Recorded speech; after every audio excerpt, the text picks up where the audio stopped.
Namaste. Welcome to Such Conversations Matter. Conversations which represent the future we should have. I'm your host, Saurabh Nanda.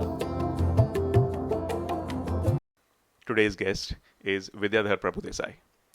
If you have been following Such Conversations Matter, then you will know this name because he appeared in episode 19 of season 1 as well, where we talked about being a change maker and how that's important for the planet today.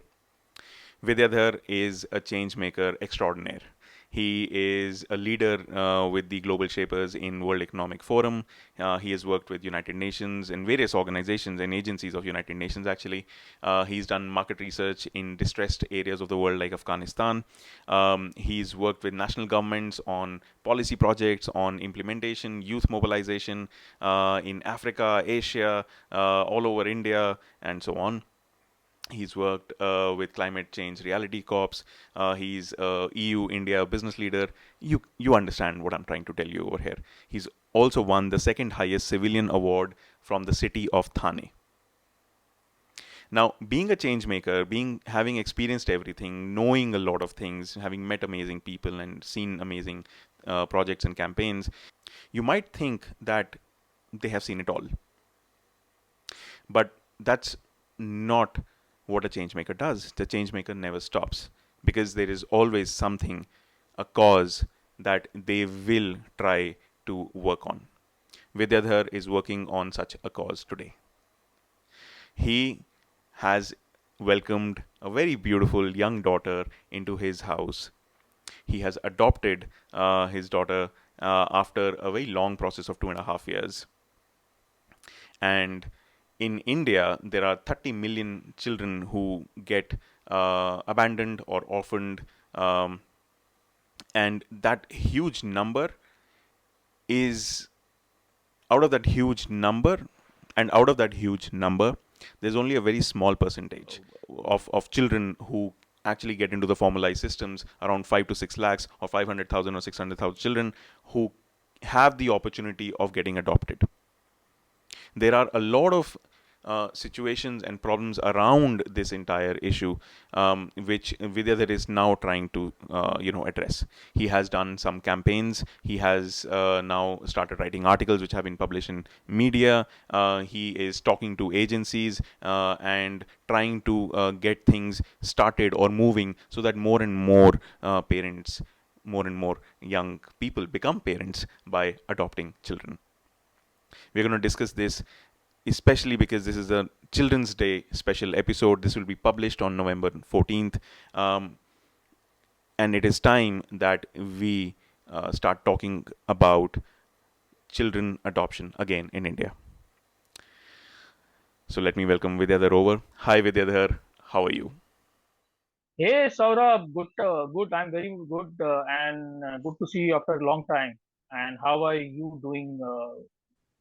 Exactly. I mean, it's so good to see you after such a long time. It's a little crazy that even after 2.5 years, we have not been able to meet in person. But hopefully that will change next year.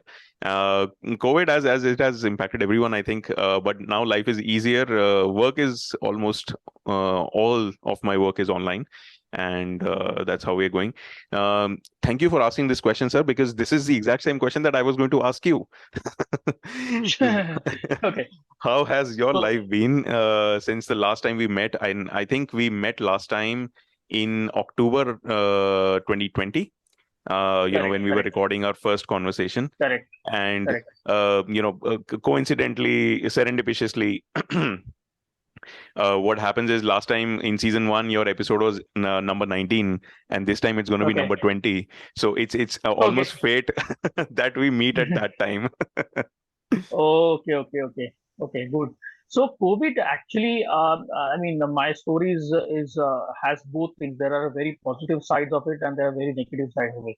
Negative sides being I lost my mother in COVID at a peak time when it was at very peak. So that has been the biggest personal loss to me, and also have a biggest personal gain. And then say that came to me the second thing that we have a daughter came to our life. So we got her from adopted, and all the formalities actually.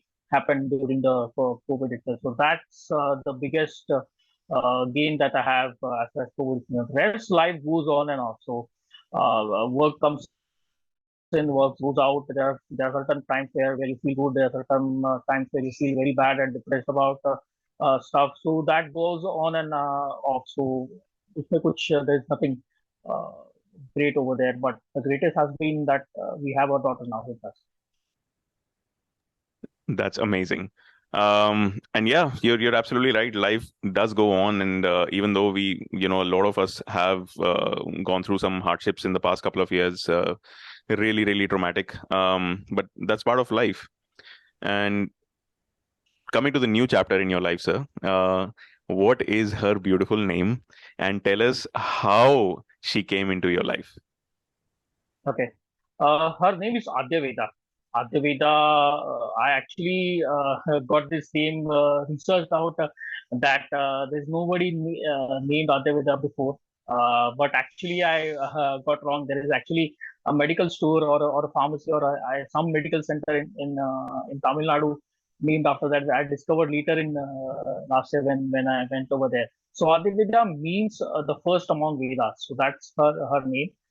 She was the first baby that we had, and to her, after she coming in, our life changed completely. We have our beautiful days with her. She's now about going to turn 2 years old in the month of November. Wonderful day. We don't realize how our time passes by when we are with her. So she's funny. She is very witty, as I say, very clever, very spontaneous, very joyful, very lovely in her nature. She started speaking long sentences now. She even spells longer names very good. So she's learning. She's a very quick learner, and by God's grace, everything is going well. That's brilliant. Amazing to hear that. So happy actually for you and Adyaveda and everyone that is involved in her life right now. Um, Sir, I wanted to know a little bit more about how the adoption began Mhm. and what is Adyaveda's story before she found a place in your heart and in your home. It was a very cautious decision in terms of going for an adoption compared to other alternatives. We preferred that because at the end of the day, I knew that I have medical history of diseases, even with Mansi. We started the adoption process roughly about 2.5 years back. In 2018, when we got registered ourselves on CARA, which is Central Authority for it is we know it as CARA, and we decided to register ourselves a couple of years back, 2.5 years back. First step was basically when we register, we they asked us to submit documents as such, including your address proof, your financials and employment details. How are you staying, and the reason for adoption part of it. All those things are given together in first place, and then once we submit it, we are given a choice in terms of whom do you want to adopt. So we gave our preferences in terms of gender, in terms of age group. All these things are taken care of, and then we are asked to choose an agency which is close by to you who will conduct your home study report. So home study report is actually one of the main part of that, where the social workers come to your place. They actually interview you. They interview your parents, your support system over there, and how are you living currently? How are you managing the household thing? What is your employment? All the verification goes through a home study process. And once the home study process completed, you are actually in the funnel of the pipeline of getting adopted. So from the day we registered until our home study was done, it's roughly about, on an average, it takes about 2 to 3 months.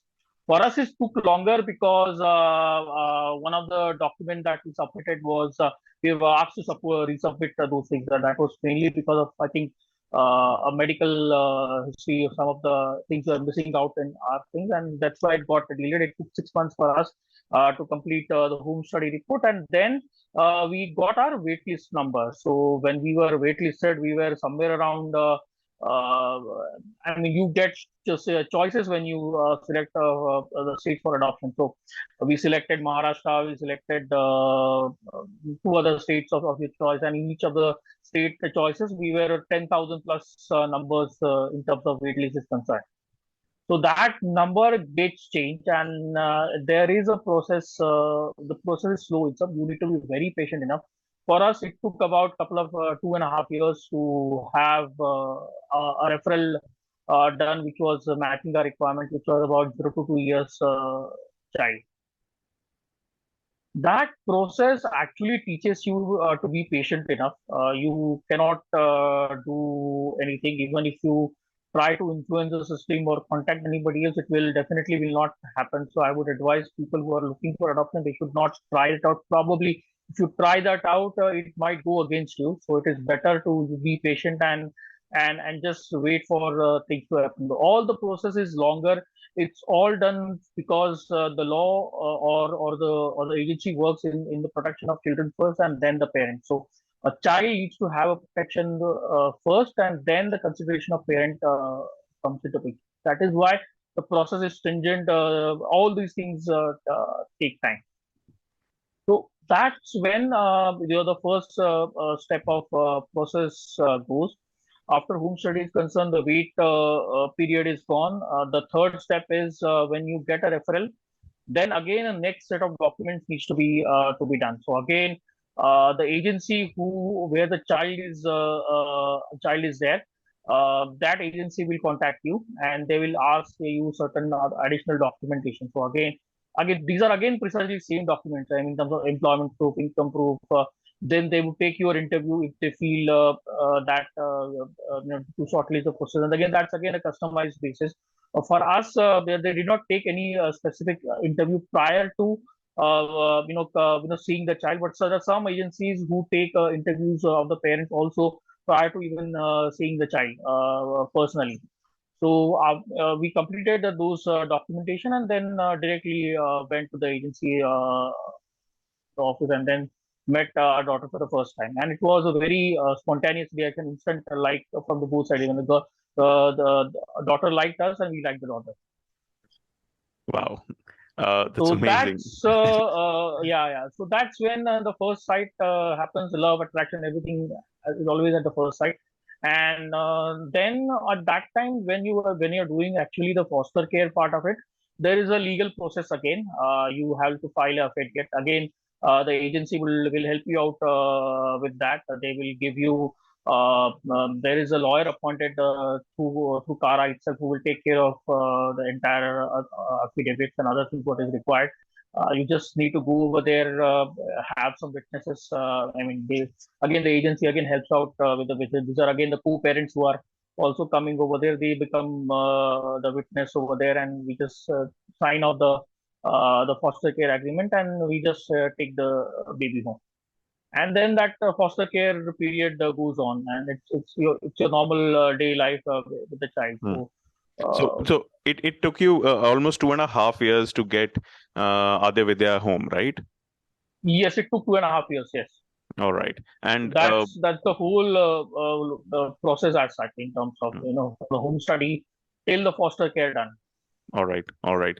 And you were also telling me earlier about why you and your wife chose to go in this direction of adopting a child. Okay. So there are a couple of things that were made us to decide to go for adoption. One is that there has been a medical history at both side, mine as well as wife, that we don't want the diseases that we have presently to pass on to the child. So that was our biggest motivation for us to go for adoption. Probably that child may not have our diseases that we are going to pass on to us. So that is one reason. And then we decided that we figured out that there are a lot of other kids who are actually running on streets, living or are orphaned or do not have any family at home. And we understand that a child's growth can really happen when that is brought up in the protection of the parents itself. So that was second biggest motivator to go for adoption than to go for anything else. Despite we tried other methods also, but there was no success as such. That is also there, but the couple of other motivators where one is about uh, the motivation of not passing on any interest, and second, we are giving a home to a child which is already born to someone. All right, that's a very, I would say that's a very encouraging move on your part. But then, you are living in India, you are an Indian, and Hmm. there are aspects around adopting children which come into the play. I mean, Correct. you have thought like a rational human being, an empathizing human being will think like, right? But Hmm. then pressure from family, from friends, all types of questions, uncomfortable questions. Did you get those, and how did you manage them if you did get them? Luckily, there were no questions from the family or from peers or from friends side. Our family supported us, my mother, my father, my mother-in-law, my brother-in-law, my sister-in-law, my brother. So everybody supported. My grandmother also supported our decision of getting adopted, getting a child adopted. So there was no riffraff or no what do you say? No negatives coming from my family itself. They were supportive enough. They've encouraged us to go for it and supported our decision all the time. And in fact, this is also one of the criteria that the agency looks for. How is the support system inside the family? Whether they would accept the child, they would not accept the child. Those kind of things also the agency who's coming to your place will also look for. So from my side, it's definitely not there. But in general India, yes, there is what do you say? There is a stigma, going around, or what do you call it, social stigma in the minds of people that they want children to carry their blood, their lineages and everything, their genes for a lifetime. I'm still not sure why they think like that. Because even after 18 years of age, your own biological child can disown you. I mean that there is a law in place that as soon as a child is adult, he's free to go anywhere. Yeah, yeah. That's my question over here is like, if these processes are in place and Mhm. a lot of Indians are like you who have a supporting family who have thought on these lines, how many adoption, if you can just put it in numbers, how many adoptions Mhm. probably happen in a year, how many parents are in the line, how many children are available to be adopted, and is it does it look like a good scenario where this gap is being plugged, like there are children who need to be adopted and there are parents who want to adopt, and they are being matched by the agencies like CARA? Hmm. See, there is no actual number projected or derived upon as an official Indian statistic in terms of how many numbers of children are orphaned or how many exact numbers of children are abandoned or anything like that. So there is an estimate which UNICEF had done, a couple of years back, that there are roughly about 30 million children who are orphaned or abandoned, living on streets as far as India is concerned. But out of that 30 million, roughly about 5 to 6 lakhs are only make up to a formalized channel itself. So when I say formalized channel, they are institutionalized, and they have some stay in place that these are children, they are verified children, they are legally free to adopt. So those kind of things are almost about only about 5 to 6 lakhs totally. What I know about that. So there's a huge gap in terms of what exactly the numbers are there over there, and versus how many people end up reaching the institutionalized care mode itself. There are roughly about 7,000, 8,000 child care institutions in India who are taking care of these children as such. Surprisingly, the adoption rate is very low in India, unlike a US or Japan, which is extremely high. There are roughly about average, on an average, 3,000 to 4,000 people get adopted in India, and that's the official numbers which stand as on today as well. Not beyond 4,000 children get adopted, and there is a reason for it. I mean, our laws are very friendly in terms of child friendly in terms of their made to design in terms of the protection of childhood, and then looking at the addressing the needs of the parent. First, your child is taken care of, and then other things for instance. Probably that is one reason why there could be lesser numbers as far as adoption is concerned. But I think our laws are also friendly enough, though the process seems to be gender and time taking. It is actually if you are if you have everything in place in terms of documentation, and you already have a support system in place, I don't think so. Adopting a child should be a challenge in India at all. There are a lot of people coming from abroad also and adopting in India, and that also is about 400, 500 children, people, family from abroad also adopt from India. Yes, that's absolutely right. I mean, in fact, there was a movie not recently, well, a few years ago, which talked about how an Indian child was adopted from India, and then I think they moved to Australia, where the parents come from, and then he comes back to India to find his roots and so on. These stories we have seen, we have heard of, and we everyone knows that these things happen. But what I want to know is as to why, out of 30 million children who are abandoned or orphaned in India, that's 3 crore children. Out of 3 crore, only around 5 to 6 lakhs or 500, 600,000 children get adopted, get lucky, get fortunate.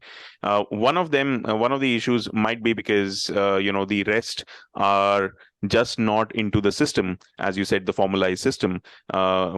So that is the reason that they never really get to that level. Uh, there might be other reasons as well, like somebody, and it's quite common in Indian families that if a child is orphaned because the parents die, one of the family members comes forward and takes care of the child. Another family from that extended family takes care of the child. Probably Yeah, that is another reason. that is also there, and there is a provision for that also. So you have a Hindu Act under that Hindu for Hindu adoption marriage or something like that it's called as. So in under that act you can actually adopt your family children also. So somebody who was orphaned within your family. Yeah, but there is again a process, and there is a law in place to have it channelized also. So there is process in place wherein you have these things getting channelized. But the challenge is that these kids are not are actually roaming around, or they're found on streets. They do not have that kind of a support system, or they are not even bothered about. Nobody is bothered about them, and probably that is one reason why these children do not fall into the channelized the formalized channel is what also happens. Sir, how much does caste and race and region and cultural background of the child matter in adoption when it comes to Indian children today? See, when you, as far as the process of adoption goes, yes, it is not declared in terms of which, although they, as a parent, we are asked to disclose our religion and all those things. But when we are adopting a child, these things actually do not matter at all. So, which religion the child belongs to, and all those things, those are kind of in fact it is actually it was actually surprising in our case when we received the papers for our review of a daughter. Her religion, her caste, everything was written Indian, and we have kept that this part constant for her. We have not changed anything for her. So we have Wow. kept those things over here, except the names which we gave to her. Nothing is same for her. So we kept everything as intact as from our end. So these Perfect. things matter. There are families who look out for a Hindu girl or a Hindu boy kind of a thing. But I don't think so. These things should matter. After all, child is a child. Exactly, exactly, and very well said, sir. Uh, my next question is about you've written a couple of articles about this. You and Mhm. those have been published in good publications that I consider good, like the Logical Indian, Yeah. Economic and Political Weekly. When you approach those organizations and you talked about this issue, India is full of issues. I mean, you Right. can't really focus on one. Um, but then when you approach them with this particular issue, how was their reaction? Was it something of a surprise, or was it something as a regular, okay, fine, once in a year we have to talk about this issue, so why not? Let's go ahead with this article. What was your feedback when you approach these people? Okay, so I approached them. I mean, I approached multiple agencies and or editors, newspapers through the connects I have. A couple of them agreed to publish it because I published it as an open day, and I approached them with an idea of at least publishing 3 to 4 articles in a series of which are conversational and which are kind of a progressive thinking. So, last couple of articles which I wrote are first article which I got published by the Logical Indian, I mentioned about the issue as such in terms of why people are getting abandoned and why and what steps we should take in terms of to have an open or an inclusive policy towards adoption. So one of the examples I cited over there is that the TN government had a policy in place which is for the cradle baby scheme, which is a policy which was implemented 28, 30 years back from now, which was the most progressive policy which encouraged people rather than randomly abandoning children, you hand over to an agency or to a hospital or a child care institution, and the parents would not have to face the consequences of it. They might, give benefits to them. I mean, these again, there were criteria in terms of you need to prove that you are not able to financially sustain, financially take care of the children. Only then you will be able to, hand over your children to them. So those cradle points were set up, and in fact, all the child care institutions do have those cradle points already over there. But the problem is that these cradle points are in the premises and they are not really visible to outsiders. So my idea was to have a visibility to these signages or these cradle points through a form of signage, which is similar to an hospital signage itself. So which means anybody who thinks that needs to give over a child to them can directly approach these institutions, and they are visible enough on the road rather than throwing out in garbages or on the roadside. Let us have a safe handover of the child, and then the process will take care of itself. So that is when these I actually executed a campaign also on this, and which more than 150 people supported the campaign, and I reached out to CARA to have it implemented. And in fact liked the suggestion. It's now getting implemented. As far as signage is concerned, it is an mandatory act, and all the child care institutions will have to display the signages, which is very similar to a hospital sign, publicly visible at from a distance, and there are guidelines issued for that.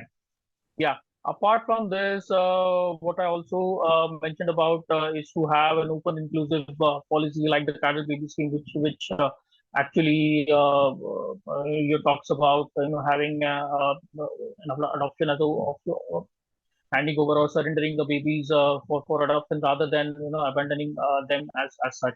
And thirdly, I also thought about if these newborn babies are getting abandoned, that they should be legally declared free on the spot itself, because I believe that people who are abandoning things like that do not have they have the right to even claim back the baby when it's abandoned. So they should be immediately declared legally free, because thus I mean there's a process already in place. When you find baby abandoned or missing child is gets reported somewhere, there is a process in place for which the agency has to advertise about baby. There will be an FIR registered over there.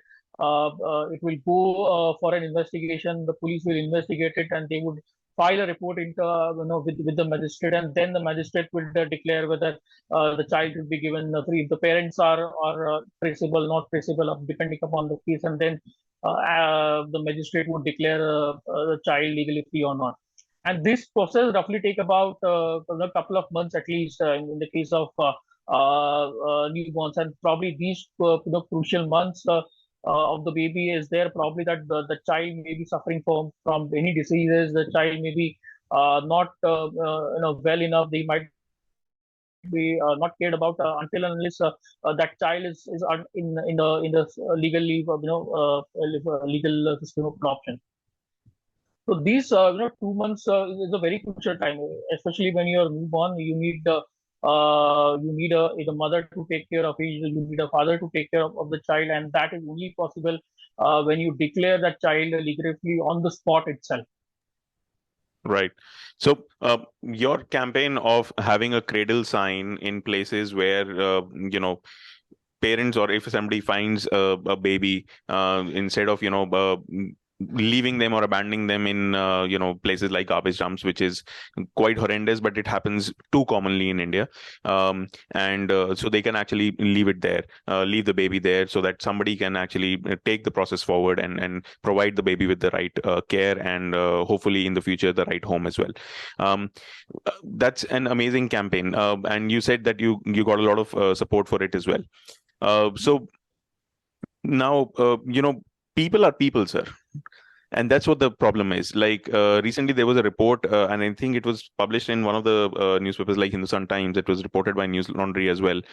What they said was that in Mumbai especially, a lot of people who had bought or adopted pets during the lockdown because they were lonely, and they were, they needed to care for somebody, or whatever it is, whatever the reason was, they have started abandoning all those pets because now the lockdown is over and they're back to their, well, lives, as it Yeah. were, before the lockdown. Do you really think that Indian parents, or parents nowadays, that is the first aspect of it, the thought process Mm-hmm. behind it, and discarding lives as it is. The second Mm-hmm. aspect is like these modern Indian parents. Do you think that they will actually be more responsible towards a baby, especially because now they are facing their own lifestyle choices and problems Mm-hmm. related to lifestyle diseases, and so on, that they would care for the baby as much as a Mm-hmm. responsible parent should. Do you think that something has been done on that side of the problem as well? Because getting babies available is one side of the problem, but then getting the Mm-hmm. parents and making them responsible parents is another side of the problem altogether. Correct, correct. So, yeah, there is already a process in place. So, wherein all the adoptive parents are required to take mandated counseling with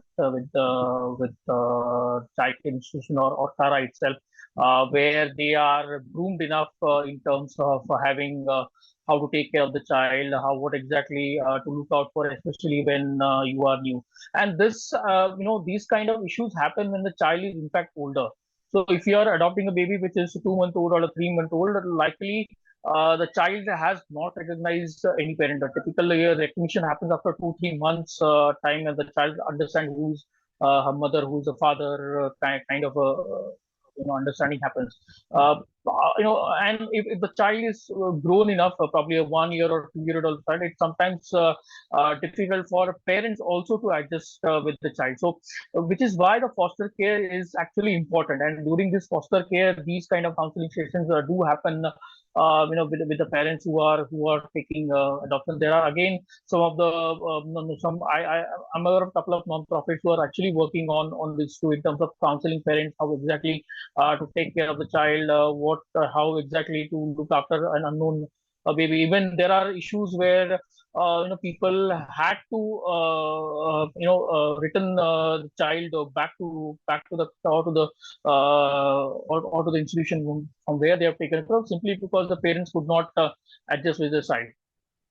And this after having spending 2-3 months with together, they were not able to because child was not accepting the parent also. Oh, wow. Okay. Yeah, so there Wow. are cases like that, and that is why one of the reasons why the process is longer. So they want to make sure that such incidents do not frequent with the agency to handle this. So which is Understood. why the process is a very child friendly compared to a parental friendly kind of a process. Understood. Understood. Now, there is something very interesting happening in the world. Well, it's something that could have been easily predicted, and I'm sure some people did predict it as well. Let me start with Elon Musk. Elon Hmm. Musk says climate change is not the biggest problem that humankind faces today. It's actually that we are producing less babies.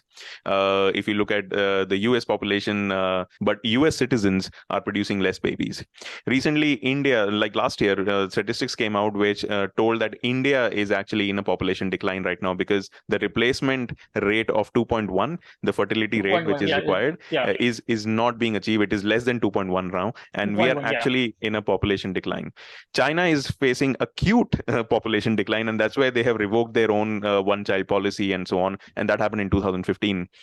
On the other hand, because we are living more complex lives, highly intellectual or caliber, this brain intensive life, wherein we are Hmm. facing a lot of stress as well.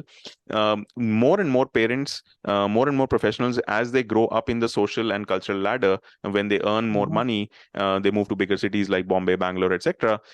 They Hmm. prefer having lesser kids. One Hmm. child is more than enough that they can manage. Also, Correct. the cost of raising a child is increasing as well. What Hmm. here I see is there is this immense opportunity. On one side, Hmm. people don't want to have their own kids, or they want to have Hmm. very few kids. Um, then there are so many kids available who are just up for adoption, and every Hmm. country on the planet wants a better workforce because they have to plan for the future. Hmm. This is just a missed opportunity, according to me, that Hmm. while India, the population is going down, we are not making policies around it. We are not actually encouraging more people to adopt. We are Hmm. not providing facilities or easier regulations to do so. Why do you think Sure. that is? I think we should go back to history. We had solved this problem. And I think I just recently came across a movie which was produced 25 years back, which is titled as One by Chance and One by Choice. So that it's a very short film which talks about why we should have a second child adopted rather than having your own biological child. It's a very nice, and again I'm talking about 20-25 year old. So it's because we had thought about this, and our nation was so progressive enough to think about and articulate enough that this is kind of a problem that we could address over there. So yes, so I agree with your views that we should be progressive enough in terms of putting those that income. See, right now what is happening is that we are too much focused on solving other things in terms of whether it is an issue of with food and hunger is concerned, or whether it is a issue with animals are concerned, or whether it is a issue of sustainability is concerned. But so at the end of the day, children are our future, and we should and we should protect our children if we really need to reap the demographic dividend that we have, which is the younger population of India. Until it is said that we will be still a younger nation until 2030, 2040, 2050 kind of. That's what economists still predict to be done. And if we really need to do to reap that kind of a demographic benefit that we have, we should look at bringing more children and protecting their future. Perfect. I actually wanted to also, discuss about another, campaign which I think we should learn from. One is definitely there was a campaign which actually advocated organ donation among Indians to improve to rather than to tackle the issue of organ trafficking as such. The organized donation drive campaign was run, and it was actually promoted very heavily through media, through television, to radio, to everywhere. Even they asked the celebrities to pledge their organs, and it was a very successful campaign, and that actually helped to improve the organ donation as such. And people have actually started looking into donating their organs first, and then probably doing the rituals afterward. Uh, Even companies have getting giving encouraging their employees even to donate Mm. blood, to donate their organs, and they are giving benefits to these their employees also. Similarly, we should look at an initiative or some campaign around adoption similar, and that campaign was called as, I think, Organ India. We could look at a campaign which is called as Adopt India, which will encourage people to adopt a child in future. All right. No, that sounds amazing, actually. And you're also part of a philanthropic organization which is encouraging more philanthropy, donating 50% of your income once you leave this planet to charitable causes. And I think that's what a lot of humans need to do and learn from big people like Azim Premji and Shiv Nadar, who are doing immense amount of charity in India as well.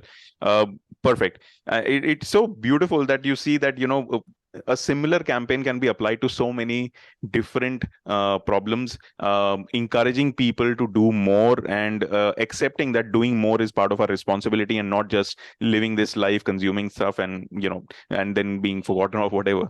um, Sir, any advice for potential parents who are listening to this conversation? You being a parent, what would you tell potential parents about adopting children? Okay. I think if you are a potential parent, or you're expecting to be a parent, I think if you we should consider adoption as actually one of a noble cause itself. Consider it as actually, I would say, consider it over and above any other mechanism. If you have difficulties in having a biological child, do consider adoption as a topmost choice, uh, as one of the options as well. I'm not again. I'm not against other methods like surrogacy or an IPF. They have their own considerations to be done, but I believe adoption is could be or is rather far ahead than these options also. Very nice. Sir, any career advice? I think I asked you this question in the last episode also, but just if you could humor me, yeah, any career advice for young people who would like to follow your footsteps? If you are passionate about something, if you have a cause at your heart, or if you are thinking about doing something, then my idea is that don't waste time in researching about it, or don't waste time in thinking it twice about it. Just go ahead and do it. Whether it is anything, it could be a job of a lawyer, it could be a doctor career kind of a thing, or it could be working as a social worker as such. So whatever passion you have at your heart, just follow it. Perfect. I think that's amazing advice. And last question, to make this podcast very appropriate for Children's Day as well, because we will be publishing this podcast on 14th of November, which is which is India's official Children's Day, the birthday of our first Prime Minister and independence revolutionary Pandit Jawaharlal Nehru. Um, One line which you would like to add to this auspicious, wonderful day, one line which makes the world a better place. Uh, I in fact like the title movie of the title which I came across recently.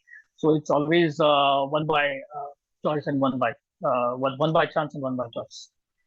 Amazing. Beautiful. Thank you so much, Vidyadhar sir, and happy Children's Day to you, and happy Children's Day to the wonderful Adyaveda as well. Thank you so much. Thank you, Saurabh, for inviting me for this talk. I hope people become more aware as far as adoption is concerned, and I hope through this podcast and through this campaign, I believe that I be able to touch upon at least a few people, and this awareness regarding about adoption increases in India.